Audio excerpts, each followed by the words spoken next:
জয় মা গুজ্জু, জয় মা আকালেশ্বরী। দীর্ঘ প্রতীক্ষার পর আবার চলে এসেছি নতুন একটি ভিডিওতে। আজকে চলে এসেছি আকালিপুরে মা গুজ্জুকালী মন্দিরে। এই মন্দিরের অলিতে গলিতে রয়েছে অজানা অনেক রহস্য। সে সমস্ত কিছু রহস্যের উদ্ঘাটন করার জন্যই চলে এসেছি আজকে এই মন্দিরের প্রাঙ্গণে এবং এই মন্দিরের পূজারীর সঙ্গে কথা বলার জন্য। তো চলো শুরু করা যাক আজকের এই ভিডিও। দেখো বাবা, এই কালী সম্পর্কে জানতে গেলে প্রথমেই নন্দকুমার সম্বন্ধে একটু জানতেই হবে। তোমরা আমাকে প্রশ্ন রাখতে পারো, ভাই কি এমন মহাদয় যে নন্দকুমারের নামটা তোমার কাছ থেকে জানতে হবে? কারণ একটাই, ওই নন্দকুমারের ছেলে গুরুদাস রয় 1772 বাংলা 1178 11ই মাঘ, আজ থেকে 252 বছর আগে এই মায়ের প্রতিষ্ঠা করেন। তাহলে কোন নন্দকুমার গো? সেই নন্দকুমার যে নন্দকুমারকে ভারতবর্ষের বুকে প্রথম ফাঁসি দেওয়া হয় 1775 খ্রিস্টাব্দের 5ই আগস্ট কলকাতার হেস্টিংসে। কলকাতার অধিকাংশই অধিবাসী ওই অন্যায়ভাবে ফাঁসি দেওয়ার জন্যে ব্রিটিশ সরকারকে ধিক্কার দিয়েছিলেন। অনেকে আবার গঙ্গা জলে স্নান করে বাড়ি ছেড়ে পালিয়ে গেছেন। প্রমাণ, উত্তর পাড়ার সেনবাড়িটা আজও কিন্তু সিল করা হয়েছে, অর্থাৎ ব্রহ্মহত্যা হয়েছে বলে অনেকে বাড়ি ছেড়ে পালিয়ে গেছেন। আর এই যে কালীটা তোমরা দেখতে এসছো গো, এই কালীটা তো ভুঁই ফুরে আপনি এখানে গজিয়ে উঠিনি। এই কালীটাকে নিয়ে আসা হয়েছিল। প্রসঙ্গে আবার মতানৈক্য আছে। এক পক্ষের মতে বলে এই কালীটা ছিল মাগধরাজ জরাসন্ধর কালী, যেটা অশোক বা বিম্বিসারের আমলের কালী বিহারের। আবার কেউ কেউ বলেন যে কাশীর রাজা চৈত সিং, যেটা বেনারস, ওই নিজের বাড়িতে রামিন স্কুপ মাটি খননের সময় এই বিশ্বের অদ্বিত কালীটা পান। এটা তো একমা দ্বিতীয়াম, এক এবং অদ্বিত বিগ্রহ, যেটা বিশ্ব ব্রহ্মাণ্ডে আমরা এই ধরনের কালী কোথাও পাবো না। তাহলে এই ধরনের কালী কেন বললাম ভাই? আরে কালী তো দেখেছো মহাকাল, অর্থাৎ শিবের উপর দাঁড়িয়ে থাকা কালী। এখানে দেখতে পাচ্ছ যে সাপের উপরে যোগাসনে বসে থাকা কালী। তোমরা তো দেখেছো 4খানা হাত বিশিষ্ট কালী। এখানে গিয়ে দেখে এলে 2খানা হাত বিশিষ্ট কালী। আমি যদি জিজ্ঞাসা করি বলো তো বাবা 4খানা হাতের মানে কি, হয়তো সদুত্তর পাবো কিনা আমি জানি না। তাই ওখান থেকে এখান অবধি এই মাকে 108 পা স্টেপ বাই স্টেপ এনেছিলেন। 108টা বলি দিয়েছিলেন। মোষ, মেষ, ছাগ, চালকুমড়ো, ইক্ষু, পায়রা, কথিত আছে একটা নরবলি। 1772 মেলা থেকে ধরে নিয়ে একটা বাচ্চা ছেলের বলি। ওই ছেলের মা যখন জানতে পারলো যে আমার সন্তানকে বলিদান দেওয়া হয়েছে, উনি কান্নাকাটি করে পড়লেন। দেখা যাচ্ছে সেই সন্তান জীবন্ত অবস্থায় নদীর ঘাট থেকে উঠে আসছে।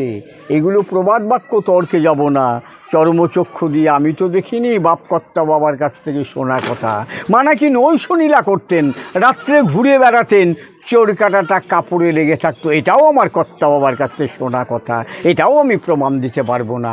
আর এই যে মন্দিরটা, এটা অষ্টকোণাকৃতি মন্দির। কেন অষ্টকোণ জিজ্ঞেস করবে না? এই যে মূলাধার পৃথিবী, 4খানা পদ্মের পাপড়ি আছে।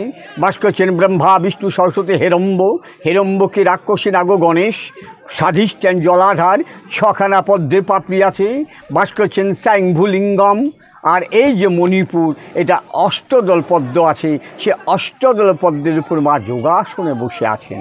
এটা এক রাত্রিতে ইনকমপ্লিট অবস্থায় ওই মহারাজ নন্দকুমারের ছেলে গুরুদাস রয় 1772 সালে প্রতিষ্ঠা করেছিলেন। যে নন্দকুমারকে 1775 খ্রিস্টাব্দের 5ই আগস্ট কলকাতার হেস্টিংসে ভগৎ সিংয়ের আগে প্রথম ফাঁসি দেওয়া হয়, তারই ছেলে গুরুদাস রায়টা প্রতিষ্ঠা করেছিলেন। এবার দেখো বাবা কালী, কালকে কলন করে এসছেন যিনি, তিনি কালী। কালকে না তো মহাকাল, মহাকালকে না তো শিব। তাহলে শিবের একটা বিশেষ পাওয়ার বা শক্তি আদারওয়াইজ নট। আমরা তো এক বাক্যে জানি যে কালী বিভিন্ন রকমের হয়। সবই তো সাধকদের হিত বা মঙ্গলার্থে ব্রহ্মের যে কোনো একটা রূপ। ওই যে মহাকাল, মহাকালং যদ দক্ষিণে ধূম্রবর্ণকং বিভ্রত দণ্ড খট্রাঙ্গ দ্রংষ্টা ভীম মুখম শিশুম। ওই মহাকালীর উপরে মায়ের যখন দক্ষিণ মিনসে ডান পাটা থাকে, আমরা সবাই দেখি দক্ষিণা কালী। কারালাবদেন ঘোর মুক্তকে এইসি চতুর্ভুজাম। সেই কালী কিন্তু হাত দেখেছো 4খানা। আমি যদি জিজ্ঞাসা করি বলো তো 4খানা চারখানা হাতের মানে কি হয়তো উত্তর পাবো কিনা জানি না। ওই যে পূজারী যখন সংকল্প করেন তখনই কিন্তু উচ্চারণ করেন যে চতুর্বর্গ ফলপ্রাপ্তি কামনার্থে যৎকিঞ্চিৎ ভোগং পূজনমহম করিষ্যামি, অর্থাৎ চারখানা হাতে চারখানা বর্গ ফল দান করছেন। ধর্ম অর্থ কাম মোক্ষ। দেখো ধর্মও করা চায়, ছুটে এসছো এখানে, মা কিন্তু যায়নি, তোমরা এসছো। আসতে গেলে অর্থ চাই, গাড়ি ভাড়া দিয়েছো, কাম একটা সংসার করেছো, বংশ মর্যাদাটাকে টিকে রাখার জন্যে, লাস্টে তোমাকে মুক্তি পেতে হবে, সেই জন্য চারখানা হাত। আর ইনি কিন্তু দুখানা হাত, বরাভয় মূর্তি। তা গাড়িটার মধ্যে আমরা কি দেখব? গাড়িটার মধ্যে দেখতে পাচ্ছি যে চতুর্দিক না গোপনা বেষ্টিতাম, চারিদিকেই সাপের ফনায় বেষ্টন করে আছেন যিনি। মাথাটায় লক্ষ্য করেছো কিনা জানি না, মাথায় গিয়ে দেখো সহস্র ফানা সংযুক্তাং মানান্তাং শিরসোপরি, এই শিরের উপরটা লক্ষ্য করো, দেখবে 1000 সাপের ফনার মুকুট বা চূড়া। কেন হলো যাচ্ছি পরে। আদারওয়াইজ কান দুটো লক্ষ্য করো, দেখো দুটো বাচ্চা ছেলের দুল, মা প্রসবিনী সন্তান বৎসলা, সেটা কিন্তু প্রমাণ করাচ্ছেন ওই কান দিয়ে সন্তান প্রসব করে। কান দিয়ে সন্তান হয়।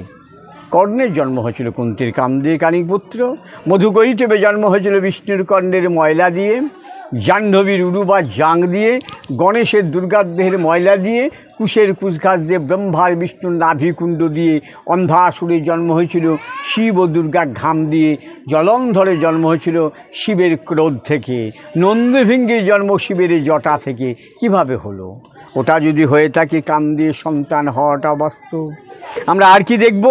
না গো যজ্ঞ পবিতাঙ্গে না গো শয্যা নিষিদুষী, শয্যা বিছানা বা গদিকার সাপের উপবিত পৈতে, সেটাও কিন্তু সাপেরই পৈতে।